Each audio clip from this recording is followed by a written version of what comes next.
Muy buenos días, mis queridos amigos. Es miércoles de cápsulas o en gotas, mi chief. Esa dosis cultural que nos hace tener el elemento clave para poder tomar buenas decisiones, para tener cultura, para tener motivación y fuerza en nuestros argumentos para hacer nuestra lucha del trabajo de todos los días, para hacer del proyecto México 2018 una gran oportunidad para todos, para convencernos de que es indispensable trabajar, como muchos de los hombres que hemos presentado en este programa, en el proyecto de México. No cabe duda que la oportunidad del 2018 nos las están pintando calva. Es difícil, pero no imposible. Ayer me di a la tarea de escuchar al padre Solalinde, me encantaron las palabras, me encantó el programa, en el cual subí por ahí en mi página de Facebook. Si quieren todos, dense la oportunidad de escucharlo. Es una buena posición la que adopta un padre católico, que alcanza a vislumbrar un México diferente, un México que nos haga sentir más humanos, que pongamos en el centro del debate al hombre mismo, al ciudadano mexicano, a este mexicano que ha sido empobrecido porque más de la mitad de la población de nuestro país es pobre y un 10% está en pobreza extrema. Trabajemos por esas causas. No se diga menos, será luchar contra la corrupción, luchar contra la impunidad y luchar contra el crimen. Esos valores nos mueven, esas costumbres que estamos adoptando en este programa de ya hace 6 meses para acá y hace 2 años en el programa de Personas y Bienes. Casi estamos llegando a esos 2 años de comentar ante todos ustedes nuestros trabajos culturales, la cultura que nos han legado los grandes hombres. Y en este caso tenemos en pantalla a don Octavio Paz, a este hombre que nace en 1914 y lamentablemente nos deja en 1998, después de habernos regalado un premio Nobel de Literatura en 1990 y más atrás el premio Cervantes, con el que fue galardonado también allá en España. Un hombre que se preguntaba y un hombre que hacía preguntas, un hombre que se preguntaba a sí mismo y que se contestaba a sí mismo. Y para esa pieza me di a la tarea, como les señalé la semana pasada, de la edición de Enrico Mario Santi, de Cátedra de Letras Hispanas. Les voy a leer un pasaje de qué pensaba don Octavio Paz antes de morir. Todavía por allá, habiendo recibido ese premio Nobel en 1990, escribió: el hombre es un ser que pregunta, para que antes de que comencemos con el resumen, que nos quedamos en el capítulo 4, si lo recuerdan, del laberinto de la soledad, concluyamos esta entrega esperando que nos asista el éxito y su confianza y su compañía. El hombre es un ser que pregunta, escribió en 1990 don Octavio Paz. El hombre es un ser que pregunta. Desde que nacemos comenzamos a preguntar, y no solamente cada uno de nosotros, sino todos los hombres y todas las sociedades. Incluso podría decirse que la historia de la humanidad es la historia de las preguntas y respuestas que los hombres nos hemos hecho desde que aparecimos en este planeta. Pero hay una pregunta que es casi imposible de contestar, mejor dicho, que provoca respuestas innumerables y contradictorias. Cada una niega a las otras.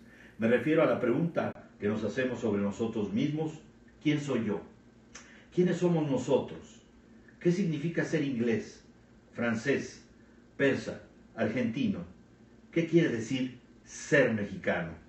La mayoría de los pueblos se hacen estas preguntas decisivas sobre su propio ser en momentos que preceden o que suceden a las grandes conmociones sociales, a las revoluciones y a los cambios que transforman una sociedad.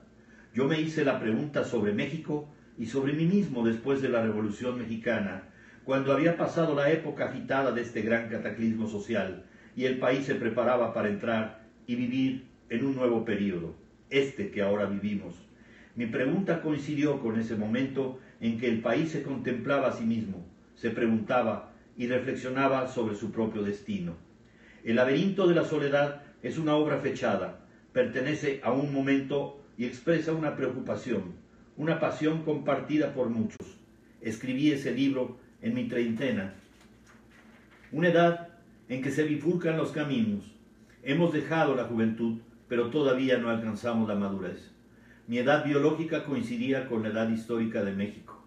Otra circunstancia personal: escribí mi libro en el extranjero, en Francia, en 1949, como saben ustedes fue publicado en 1950. Sus páginas fueron el resultado de una doble experiencia en los Estados Unidos, donde viví varios años, y la de Europa. Me sentí solo y sentí también que México era un país solo, aislado, lejos de la corriente central de la historia. Al reflexionar sobre la extrañeza que es ser mexicano, descubrí una vieja verdad. Cada hombre oculta un desconocido. Cada hombre está habitado por un fantasma. Quise penetrar en mí mismo y desenterrar a ese desconocido, hablar con él. Mi libro no es un tratado de sociología, ni es un tratado de psicología. ¿Qué es entonces? Es una confesión, o mejor dicho, una declaración. Una vez le preguntaron a Flaubert, ¿quién es Madame Bovary? Y contestó, Madame Bovary soy yo. Este libro mío sobre México y los otros sobre tema parecido son lo que yo soy. También lo que no soy y quisiera ser. El desconocido que me habita. Una tentativa por desenterrarme y viéndome, ver el rostro de mi país, de mis semejantes. Una declaración. ¿Por qué? Hay un poema famoso del poeta romano Cátulo que dice así: amo y odio. ¿Por qué? No lo sé, pero lo siento y me torturo. En efecto, el amor es una pasión misteriosa, hecha de opuestos, deseo y temor, ternura y celos, ferocidad y caricias, egoísmo y desinterés. Ustedes van a oír y ver una declaración de amor. En las actitudes de los mexicanos, y muy especialmente en aquellas relativas al misterio del origen, hay dos actitudes, una de unión y otra de separación. Afirmación comunitaria y negación del otro. Este doble movimiento de unión y ruptura es una respuesta instintiva a nuestra historia y una tentativa por trascenderla, por unir lo que fue separado. En el curso de estos programas vamos a ver cómo se desarrolló en la historia de México este doble ritmo de unión y separación. Adelanto que se trata de una oposición fecunda, porque en la vida la unión de los contrarios implica fecundidad, fertilidad, creación, como podemos observarlo en el símbolo de la campana. Este es un extracto de la introducción a El laberinto de la soledad, el tomo 1 del video Serie en México, en la obra de Octavio Paz, en México Televisa, en 1990. Antes de dar paso a la síntesis desde el capítulo 4 que nos quedamos, voy a recuperar nada más los primeros 3 temas, pero queremos dar las condolencias a la familia de Exprésate, promotora de la memoria, cofundadora de la editorial Era. Ella falleció el día de ayer. Neus Exprésate Exprésate, cofundadora de la editorial Era, por la que pasaron plumas sobresalientes, y esto viene muy al caso porque obras de Octavio Paz fueron editadas, escritas, con estas plumas magníficas de tantos y grandes hombres en esa editorial Era. Exprésate, Neus murió el día de ayer. Pasaron plumas, ya dije, sobresalientes como la de Carlos Monsiváis, Octavio Paz, José Emilio Pacheco, Fernando Benítez, José Lezama Lima, Sergio Pitol, Elena Poniatowska, que hasta la fecha todavía por ahí edita, José Revueltas o Carlos Fuentes. Falleció a los 83 años. Fue una gran promotora de la memoria, lo mismo de la del exilio español que la de los movimientos sociales de México, por cierto, con esta historia de don Octavio Paz, desde la Revolución hasta el parteaguas del 68.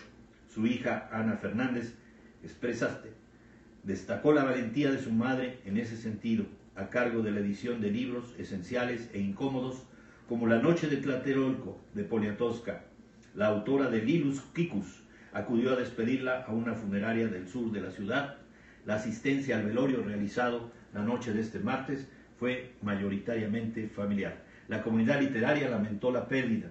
Ha muerto Neus Exprésate, fundadora de Editorial Era y una de las grandes animadoras de la conversación pública de la patria de la ñ, escribió en Twitter Consuelo Saiza, expresidenta del Conaculta y exdirectora del Fondo de Cultura Económica. Pues con esta nota fúnebre lamentamos la pérdida de gente que sobre todo difunde la cultura, gente que cree en el concepto de la historia y la memoria y que entrega para nosotros una oportunidad de seguir adelante con la batuta que nos deja esta destacada mujer. Y haciendo el resumen que ya tenemos en comento de El laberinto de la soledad, presentamos la semana pasada el capítulo número 1, El Pachuco y otros extremos, el número 2, Máscaras mexicanas, el número 3, Todos los Santos, el Día de Muertos, y concluimos con Los hijos de la Malinche para hacer entrega esta ocasión de la conquista y la colonia. En el capítulo 5, en este ensayo, en este capítulo, Octavio Paz realiza una descripción de la conformación social, económica y religiosa que existía en América antes de la llegada de los españoles, en donde sus habitantes habían sido a la vez conquistados y sometidos por los aztecas. De esta forma, indica Paz, algunos de los habitantes de estas tierras precolombinas se aliaron a Cortés en contra de los aztecas, auspiciando una de las conquistas más inesperadas y absurdas de la historia.